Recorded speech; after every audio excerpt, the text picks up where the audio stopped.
Las luces se apagaban, el proyector comenzaba a rodar, y en la pantalla veíamos historias de amor eterno que nos hacían suspirar. Pero, ¿qué sucedía cuando el director gritaba ¡corte!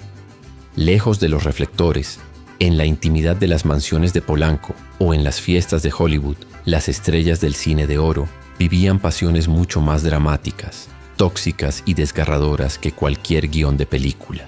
Hoy, en Historias y Biografías del Cine, vamos a destapar los secretos de alcoba, las traiciones imperdonables y las uniones que desafiaron a la muerte de los ídolos más grandes de México, desde divas que se casaban para escapar de su familia, hasta galanes que murieron de amor literalmente.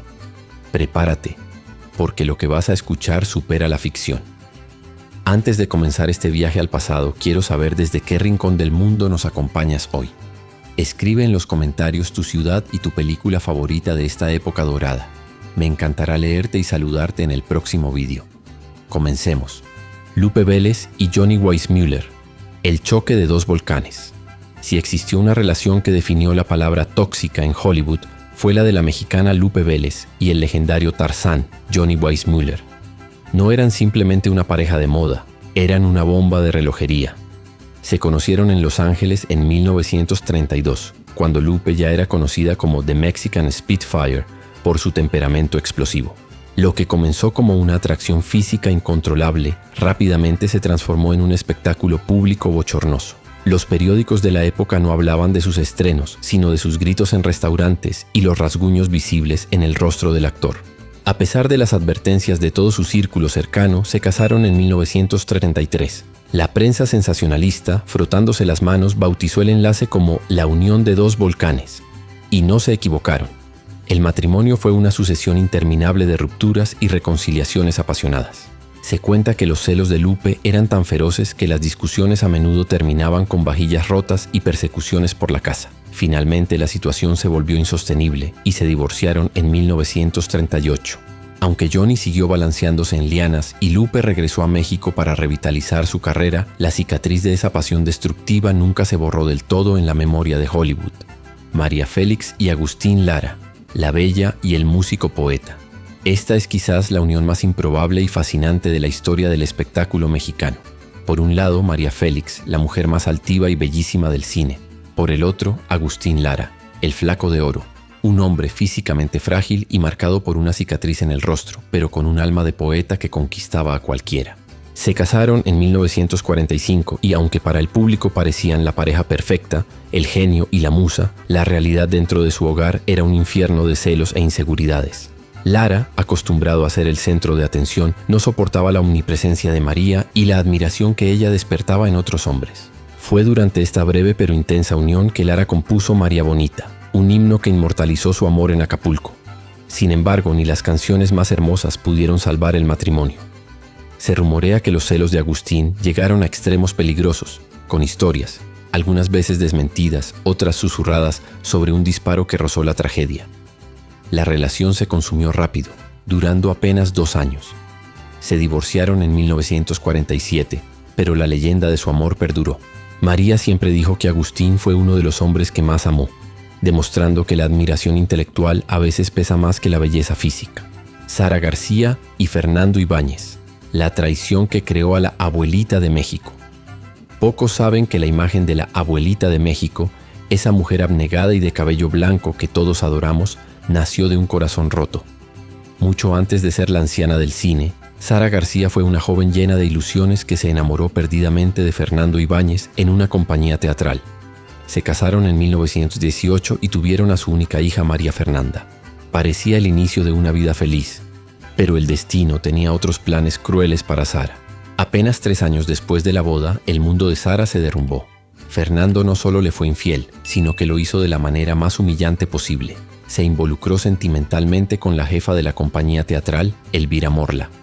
Sara, con una dignidad inquebrantable que luego trasladaría a sus personajes, no perdonó.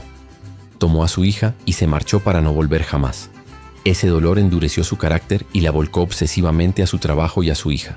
Sara nunca volvió a casarse. Decidió sacrificar su belleza juvenil extrayéndose los dientes para interpretar papeles de anciana prematuramente, enterrando a la mujer para dar paso a la leyenda, todo a raíz de esa decepción amorosa. Pedro Infante y María Luisa León. El precio de la fama. La historia de Pedro Infante no puede contarse sin María Luisa León. Ella no fue solo su primera esposa, fue su Pigmalión. María Luisa, una mujer culta y de carácter fuerte, vio en el joven y humilde carpintero de Sinaloa un diamante en bruto. Se casaron en 1939 y ella tomó las riendas de su destino, le enseñó a vestir, a hablar correctamente y lo impulsó a buscar fortuna en la Ciudad de México. En esos primeros años de carencias, su unión era sólida, cimentada en la ambición compartida de ver triunfar a Pedro. Sin embargo, cuando el éxito masivo llegó, la dinámica cambió drásticamente. Pedro se convirtió en el ídolo de Guamúchil, deseado por todas, y la figura materna y controladora de María Luisa comenzó a asfixiarlo. La falta de hijos biológicos en el matrimonio fue otro factor que abrió una grieta irreparable entre ellos. Pedro buscó refugio en otros brazos, notablemente en Lupita Torrentera, con quien formó una familia paralela. El divorcio fue amargo y público. María Luisa, dolida y desplazada por la estrella que ella misma ayudó a crear, escribió un libro revelando intimidades que buscaban bajar al ídolo de su pedestal, mostrando que detrás de la sonrisa de Pedro había una historia de gratitud convertida en resentimiento. Gloria Marín y Abel Salazar, un amor a la sombra de otro. Este romance parece sacado de un guión de telenovela melodramática. Gloria Marín y Abel Salazar se amaron en su juventud, llegando a comprometerse. Eran la promesa joven del cine. Pero entonces apareció Jorge Negrete. Gloria rompió el corazón de Abel para irse con el charro cantor, dejando a Salazar sumido en una profunda depresión que, según dicen, lo marcó de por vida. Durante años, sus caminos se cruzaron en los sets de filmación, cargando el peso de lo que pudo ser y no fue. Décadas más tarde, en 1958, cuando ambos ya habían vivido matrimonios fallidos y tragedias personales, Abel se había divorciado y Gloria había terminado su tormentosa relación con Negrete, decidieron intentarlo de nuevo. Se casaron, quizás buscando cerrar el círculo de su juventud. Pero el tiempo no perdona, y las segundas partes rara vez son buenas. El matrimonio duró apenas 2 años. La sombra de Jorge Negrete y los fantasmas del pasado eran demasiados para la pareja. Se dieron cuenta de que el amor de juventud no siempre sobrevive a la madurez y a las heridas de la vida, separándose definitivamente en 1960. Dolores del Río y Cedric Gibbons. Glamour, Art Deco y Orson Welles. Dolores del Río no solo conquistó México, sino que puso a Hollywood a sus pies. Su matrimonio en 1930 con Cedric Gibbons, el director de arte más influyente de la MGM y creador de la estatuilla del Oscar, la consolidó como la realeza de la meca del cine. Juntos formaban la pareja más elegante de California. Su casa era el epicentro de la vida social y el diseño Art Deco. Sin embargo, detrás de las fiestas fastuosas en Hearst Castle, Dolores se sentía estancada. Ella esperaba que la influencia de Gibbons le consiguiera papeles más serios, pero él estaba casado con su trabajo. La frialdad se instaló en la mansión. La crisis final llegó con nombre y apellido: Orson Welles. En 1940, Dolores conoció al genio rebelde del cine, y el flechazo fue instantáneo. Welles le ofreció la pasión intelectual y física que Gibbons ya no le daba.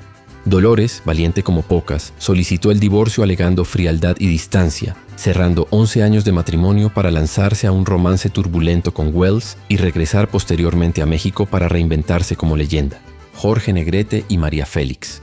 Del odio al amor. Si hubo una boda del siglo en México, fue esta. Lo curioso es que Jorge Negrete y María Félix comenzaron odiándose. Cuando trabajaron juntos por primera vez en El Peñón de las Ánimas, él, arrogante y consagrado, despreciaba a la novata María, y ella, altiva por naturaleza, no se dejaba intimidar.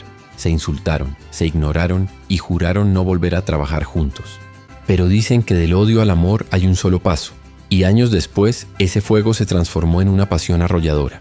Se casaron en 1952 en una ceremonia que paralizó al país, con transmisión de radio y un banquete de mole y barbacoa para miles de personas. Parecía el final feliz de una película, los dos máximos íconos del cine unidos. Pero la tragedia acechaba. Jorge ya estaba muy enfermo de hepatitis C, una condición que ocultaba estoicamente. El matrimonio duró apenas 11 meses.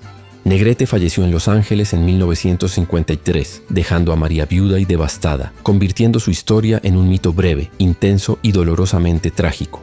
Katy Jurado y Víctor Velázquez. El matrimonio como boleto de libertad.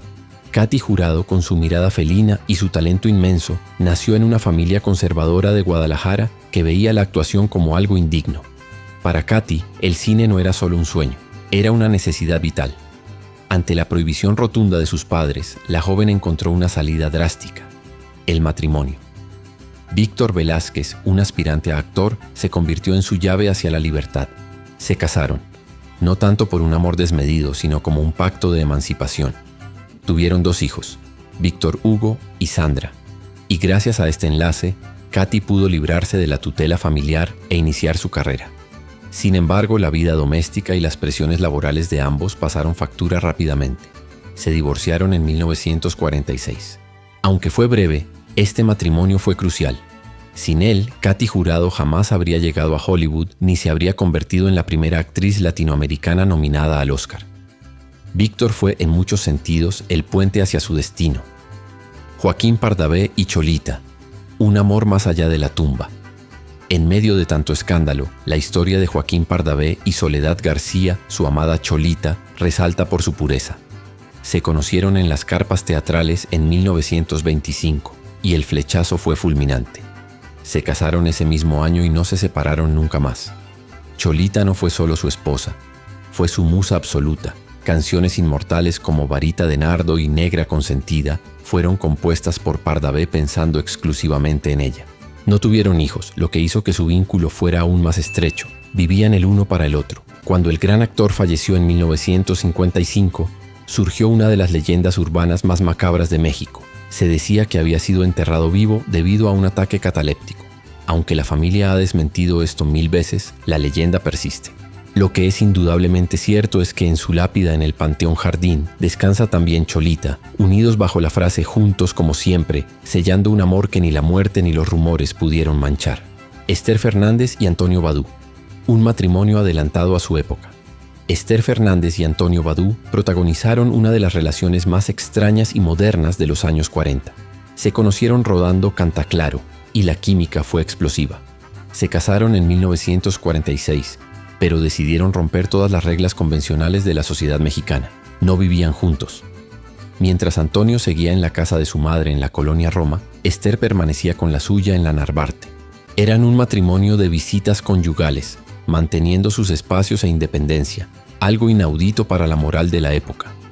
Sin embargo, este arreglo no bastó para salvar la relación.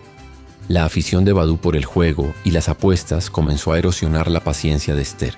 Tras 2 años de este peculiar experimento matrimonial, se divorciaron. Curiosamente, la ruptura los unió más. Se convirtieron en mejores amigos y ninguno de los dos volvió a casarse jamás, como si en el fondo supieran que nadie más entendería su dinámica. Juan Orol y María Antonieta Pons, el rey del gángster y la reina del trópico. Juan Orol, el surrealista involuntario del cine mexicano, tenía un ojo clínico para las mujeres. Cuando vio bailar a la cubana María Antonieta Pons, supo que tenía una mina de oro.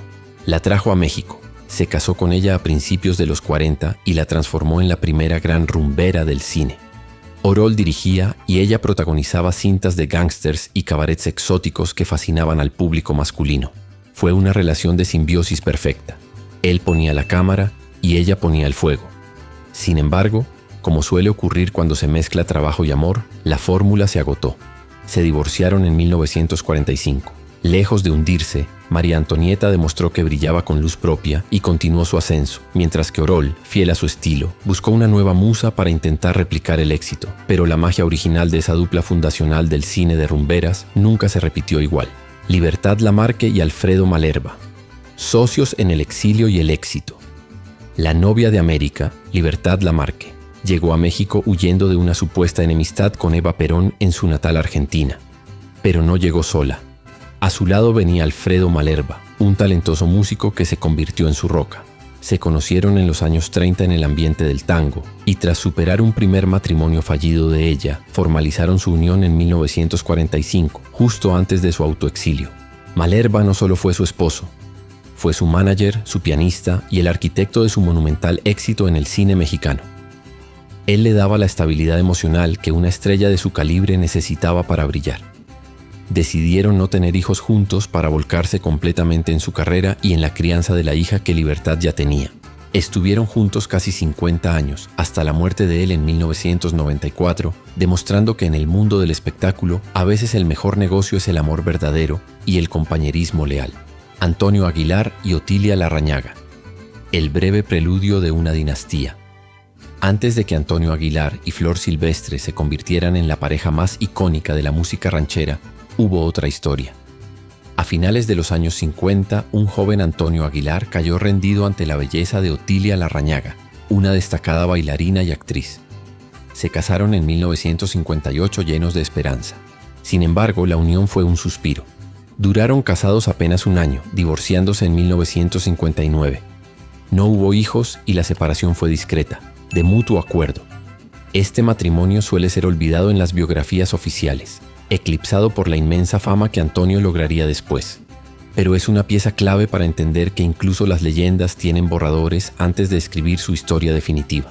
Otilia rehizo su vida con Rogelio Guerra, y Antonio encontró a su compañera eterna en Flor, dejando este primer matrimonio como una curiosa nota al pie en la historia de la dinastía Aguilar. Lilia Michel y Rafael Valedón, la excepción a la regla. En un medio saturado de divorcios, alcoholismo y tragedias, Lilia Michel y Rafael Valedón fueron la anomalía perfecta. Ella, una actriz de belleza refinada y luminosa. Él, un actor de carácter que se convertiría en uno de los directores más prolíficos de México. Se casaron en 1944 y, contra todo pronóstico, construyeron un hogar blindado contra los escándalos. Tuvieron 5 hijos y fueron descritos siempre como padres presentes y amorosos, algo rarísimo para las agendas del cine. Su amor duró medio siglo, terminando solo con la muerte de Rafael en 1994 por un infarto. Lilia quedó tan afectada que se retiró del medio por un tiempo. Su historia nos recuerda que incluso en la frívola industria del cine, es posible construir un amor sano, duradero y aburrido en el mejor sentido de la palabra, lejos de los titulares sensacionalistas. Andrea Palma y Enrique Díaz Indiano. Un amor a oscuras. Andrea Palma, la diva que introdujo el estilo de la femme fatale en México, encontró el amor de la manera más cinematográfica posible. Estando de gira teatral en España a finales de los 40, conoció al actor español Enrique Díaz Indiano. La atracción surgió en los ensayos, pero el momento cumbre ocurrió durante una función en la que un apagón dejó el teatro en tinieblas total. Andrea contó que en medio de la oscuridad y el pánico escénico sintió unos brazos fuertes que la abrazaron por detrás y una voz que le susurró al oído que todo estaría bien. Era Enrique. Esa mezcla de nervios y seguridad selló su destino. Se casaron en Madrid en 1949 y se mudaron a México, donde permanecieron inseparables hasta la muerte de él en 1970.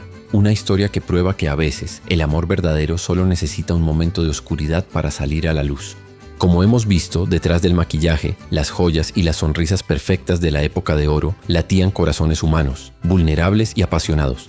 Estas 15 historias nos demuestran que la fama y el dinero nunca fueron garantía de felicidad.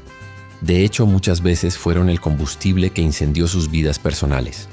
Desde la tragedia de Jorge Negrete hasta la lealtad inquebrantable de Joaquín Pardavé, estos romances son el verdadero legado emocional de nuestro cine. Si has disfrutado descubriendo los secretos de estas leyendas, no permitas que la historia termine aquí. En Historias y Biografías del Cine estamos preparando documentales profundos sobre cada uno de estos actores. Suscríbete ahora mismo al canal y activa la campanita para no perderte ningún detalle. ¿Y tú? ¿Cuál de estas parejas crees que tuvo el final más triste? Déjamelo saber en los comentarios. Nos vemos en el próximo video.